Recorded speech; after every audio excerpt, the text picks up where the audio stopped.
प्रधानमंत्री नरेंद्र मोदी ने एक बार फिर पाकिस्तान को चुनौती दी है। भोपाल में उन्होंने कहा है कि गोली का जवाब गोली से मिलेगा।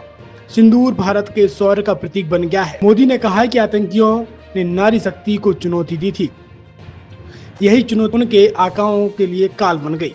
हमारी सेना ने दुश्मन के घर में सैकड़ों किलोमीटर दूर घुसकर उनके आतंकी ठिकानों को तबाह किया।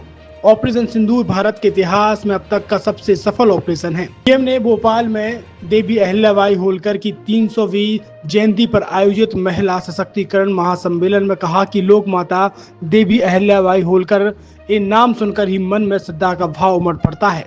उनके महान व्यक्तित्व के बारे में बोलने के लिए शब्द कम पड़ जाते हैं। प्रधानमंत्री नरेंद्र मोदी के भाषण के 3 प्रमुख पॉइंट सुन लीजिए। उन्होंने कहा कि डंके की चोट पर कह दिया है कि आतंकियों के जरिए प्रॉक्सी वॉर नहीं चलेगा। अब घर में घुसकर भी मारेंगे और जो आतंकवादियों की मदद करेगा उसे भी भारी कीमत चुकानी पड़ेगी। 140 करोड़ देशवासी कह रहे हैं कि अगर तुम गोली चलाओगे, मान के चलो गोली का जवाब गोले से दिया जाएगा।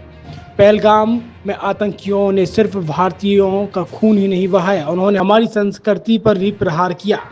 उन्होंने समाज को बांटने की कोशिश की। सबसे बड़ी बात, आतंकियों ने भारत की नारी शक्ति को चुनौती दी और ये चुनौती आतंकियों और उनके आकाओं के लिए काल बन गई। वहीं उन्होंने कहा कि 2014 से पहले 30 करोड़ बहनें ऐसी थीं जिनके बैंक खाते ही नहीं थे। हमारी सरकार ने उनके खाते खुलवाए और अलग अलग योजनाओं के पैसे उनके खातों में भेज रही है। मुद्रा योजना, बिना गारंटी के लोन मिल रहा है। मुद्रा योजना में 75% से ज्यादा लाभार्थी हमारी माता बहनें हैं। देश में 10 करोड़ बहनें सेल्फ हेल्प ग्रुप से जुड़ी हैं।